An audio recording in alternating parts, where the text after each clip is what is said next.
දවසක් හැමෝටම. ගොවි මේ තොරතුරු වලින් මම අද කතා කරන්නේ බටු වගාවක් සාර්ථකව කිරීම සඳහා බිම සකස් කරගන්න ආකාරය තමයි කතා කරන්නේ. ඒකෙදි පළමුවෙන් ඒ කියන්නේ බිම සකස් කරගන්න එකේ ලොකු වැදගත්කමක් තියෙනවා. ඒ කියන්නේ අපි හිත බටු වගාවේ බටු වල ඒ කියන්නේ මුල් පද්ධති වර්ධනයේට ඒ කියන්නේ ජලය උරා ගැනීමට සහ ගහට පෝෂණය ලබා ගැනීමට බිම සකස් කරන එක අපිට වැදගත් වෙනවා. පස සකස් කර ගැනීම සම්බන්ධයෙන් පියවර 6ක් තියෙනවා. මම ඒක එක ගානේ අරගෙන කියන්නම්. පළවෙනි පියවර පස තෝරා ගැනීමේදී මෙන්න මේ ආකාරයට මේ ඡායාරූපයේ තියෙන ආකාරයට වතුර බහලා යන විදිහට අපිට කරන්න තියෙනවා නම් අපිට ඒ කියන්නේ බටු පැලේ සාර්ථකව හදා ගන්න පුළුවන්. ඊළඟ කාරණේ ඒ කියන්නේ කාබනික ද්‍රව්‍ය බහුල පසක් වගේ නම් තවත් වඩාත් සුදුසුයි බටු වගාවට. පස තෝරා ගැනීම යටතේ ගත්තම බටු වගාවට සාමාන්‍ය පසේ ආම්ලිකතාවය 5.5යි 6.8යි අතර වගේ තියෙනවා නම් ගොඩක් හොඳයි.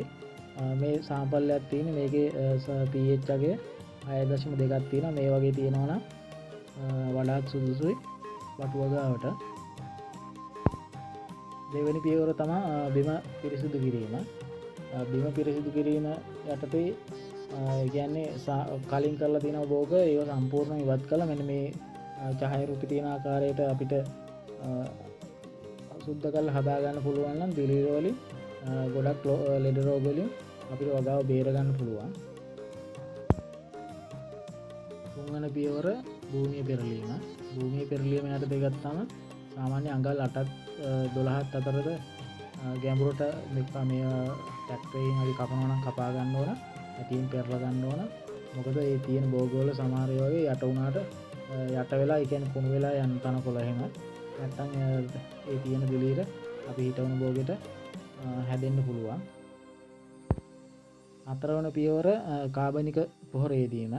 කාබනික පොහොර යෙදීමේදී අපිට තියෙන්නේ ඒ කියන්නේ මේ විදිහට වලවල් කපලා ඉවරලා අපිට වලවල් වලට දාන්න පුළුවන්. එතකොට සාමාන්‍ය ජලය ඒ කියන්නේ තෙතමනේ හින්දෙන්නෙත් නැහැ. ගහට පෝෂණයක් උරා ගන්නවා. ඒක හන්ද කොම්පොස්ට් වගේ හෝ ගොම පොහොර මොන හරි ඒ දෙකෙන් එකක් දාන්න තියෙනවා නම් හොඳයි. පස්වන පියවර පාත්ති හෝ වැටි සකස් කිරීම. සාමාන්‍ය වේලි කාලවල නම් මට්ටම් පොළොවක හිටවුවට ප්‍රශ්නයක් නැහැ.